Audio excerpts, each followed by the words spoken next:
Targeted info کے معزز دوستو السلام علیکم۔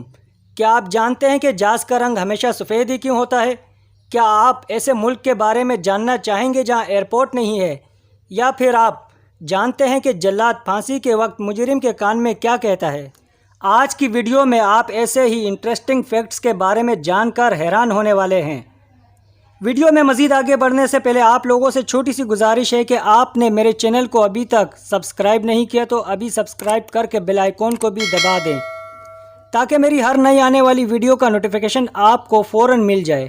فیکٹ نمبر 1، ہزاروں سال پہلے قدیم تہذیبوں کے لوگ پیاز کو کئی طریقوں سے استعمال کرتے تھے جنہیں جان کر یقیناً آپ بھی حیران ہو جائیں گے۔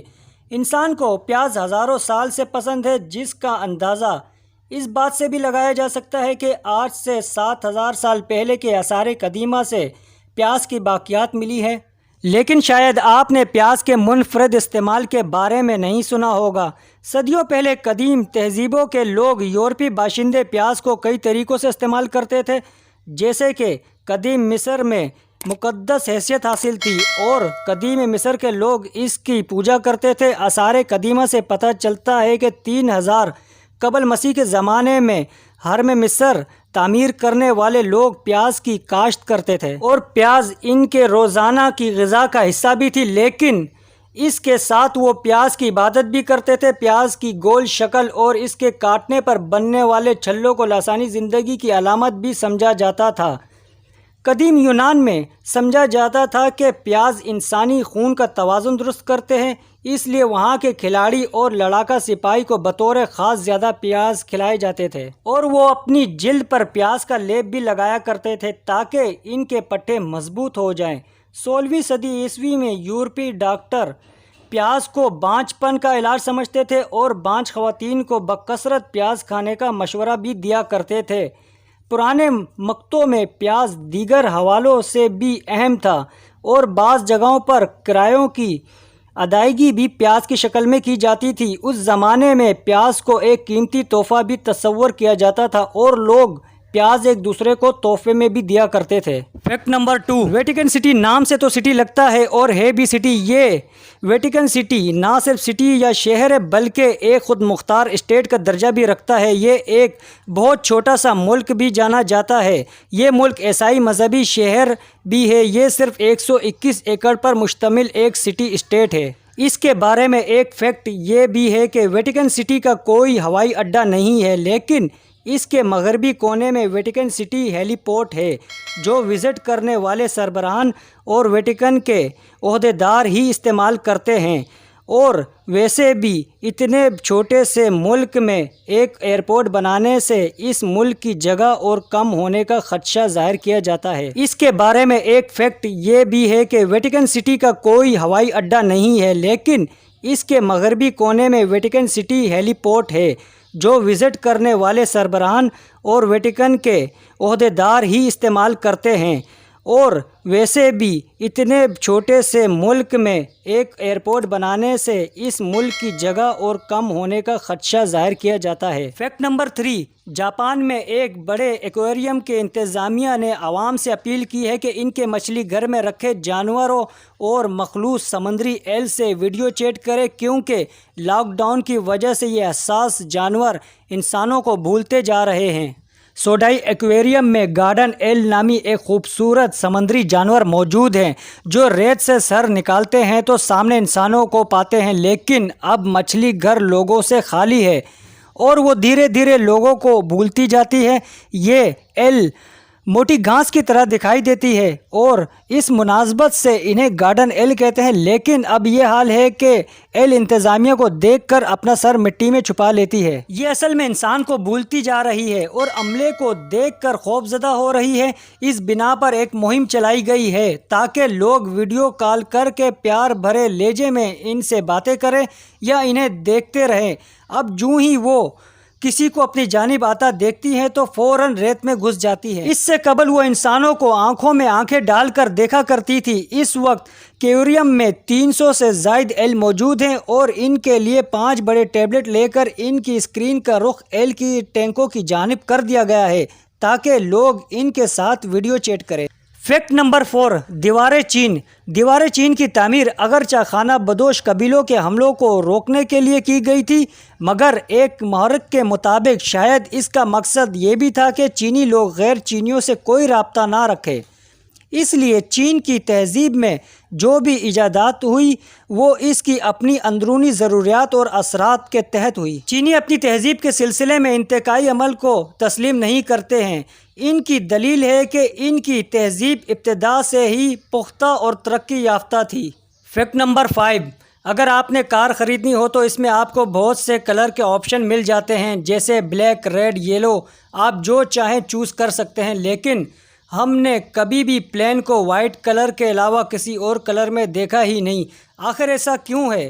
ہاں مجھے پتہ ہے آپ نے اس بارے میں کئی ویڈیو دیکھی بھی ہوں گی۔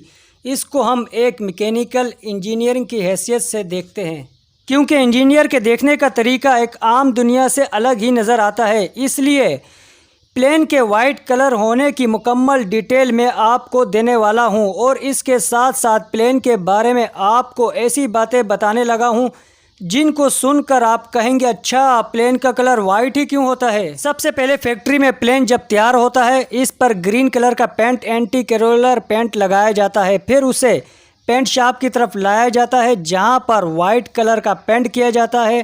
ایئر بیس پر ایک 380 کو پینٹ کرنے کے لیے تقریباً 1100 کلو کا پینٹ استعمال کیا جاتا ہے۔ امریکہ میں بہت عرصے پہلے بغیر پینٹ کیے جہاز کو اڑایا جاتا تھا، لیکن موسم کی خرابی اور ٹمپریچر کی تبدیلی کے باعث جہاز کا میڈل ڈائریکٹ خراب ہونا شروع ہو جاتا تھا۔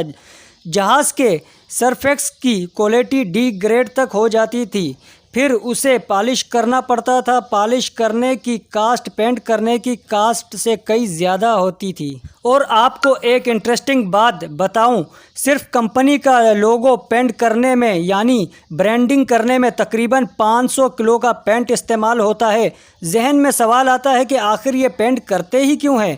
اگر جہاز کو اتنا زیادہ پینٹ نہ کیا جائے تو اتنے وزن میں 4 سے 6 پیسنجر کی گنجائش بن جائے۔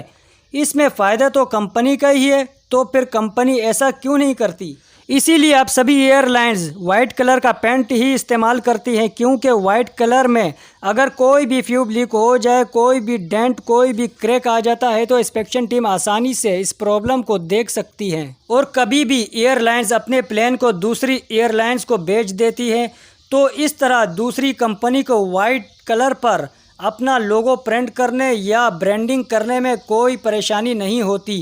ہاں اگر خدا نہ خواستہ کوئی پلین کریش ہوتا ہے تو ریسکیو ٹیم کو وائٹ کلر ڈھونڈنے میں مشکل نہیں ہوتی، کیونکہ وائٹ کلر ڈارک کلر کی نسبت زیادہ ریفلیکٹیو ہوتا ہے۔ جب پلین ہائی الٹیٹیوڈ پر کراس کر رہا ہوتا ہے تو اس وقت اس کا ٹمپریچر تقریباً -57 سینٹی گریڈ ہوتا ہے اور لینڈنگ کرتے وقت تقریباً 45 سینٹی گریڈ تک پہنچ جاتا ہے۔ اگر پلین میں کوئی اور ڈارک کلر استعمال کیا تو اس کی ریفلیکٹیوٹی وائٹ پینٹ کے مقابلے میں کم ہوگی اور وہ روشنی کو وائٹ پینٹ کے مقابلے میں کم ریفلیکٹ کرے گا، جس کی وجہ سے لینڈنگ کے وقت اس کا ٹمپریچر اور زیادہ بڑھ سکتا ہے اور وہ پلین کے لیے نقصان دہ ہو سکتا ہے۔